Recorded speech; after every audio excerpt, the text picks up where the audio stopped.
For many centuries, mankind has been trying to understand whether we are alone in the universe, and if not, whether we can hope for peaceful communication with any aliens we may come across.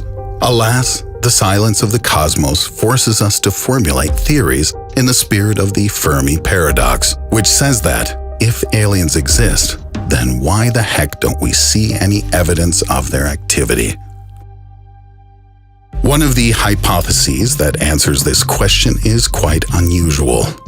The hypothesis that some civilizations have chosen in their entirety to go together into a state of hibernation and wait for better times to wake up, to be born again like the sleeping kings of European myth. And that begs the question, what are they waiting for?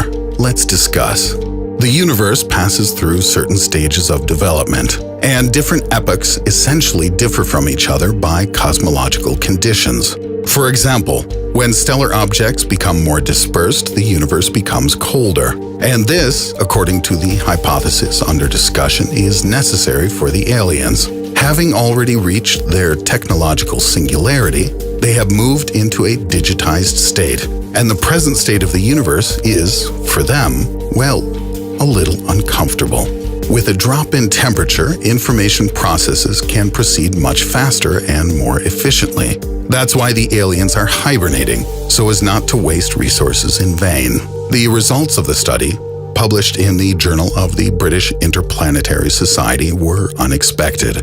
But futurists, astrobiologists, and experts at the SETI Institute have often discussed that such a new stage of evolution for advanced civilizations, including our human one, can be considered in the transition to a digital form of existence. Such post-biological digital entities that live inside the most powerful supercomputers will require access to powerful and efficient data processing facilities.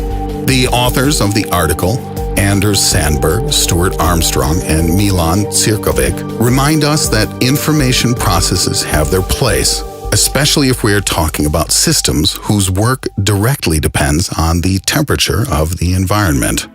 The potential of the speed of information processes increases with decreasing temperature, and cooling superpower computer systems extracts huge energy costs. So there is the possibility that highly developed civilizations, after calculating resources and spending, will prefer a long sleep to the unreasonable expenses. At present, the temperature of the background radiation of the universe is about 3 degrees Kelvin. It's cold for us, but that's hot for a supercomputer. According to some recent conjecture, after trillions of years, the cosmic background radiation will practically disappear due to the expansion of the universe and the disappearance of most stars. The speed of information processes in such a medium will be 1,030 orders of magnitude higher than now. That's a lot.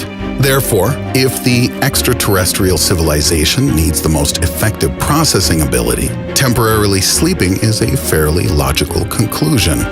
It will be possible to do a lot more with less waste in the cold, distant future. Sandberg puts it this way. Imagine having a wallet with a limited number of dollar bills, energy, and buying cakes after Christmas that are getting cheaper over time, eventually leveling out at some low price. If you want to get as much cake as possible, you should save your bills until the cakes reach their minimum price. Anything else will get you less cake. How can we find these sleepers if they really exist? The researchers propose to pay attention to processes that prevent natural astrophysical phenomena.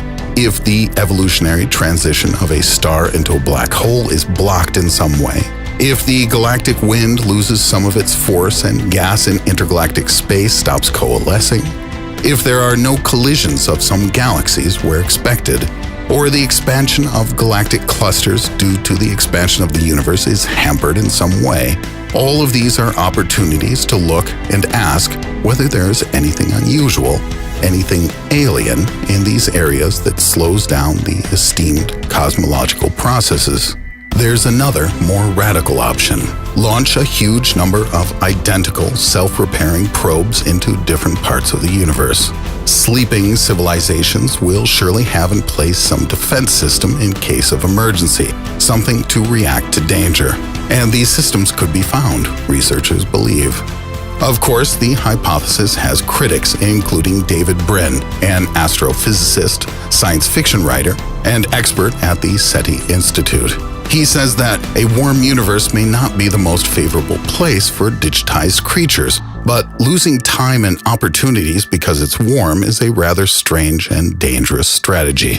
Quote, "If you ignore the laws of the physical world in favor of datism is a kind of ideology of data, you may be surprised by something that erupts in objective reality and bites you while you slept in search of better computational times." Brin thinks that other civilizations may take advantage of their rivals' dormancy, break through their defenses, and harm them. The author of the hypothesis is not a fanatic about the whole idea, but he believes that we need to consider the possibility, as such a strategy could become part of our future, and a choice we may decide to make.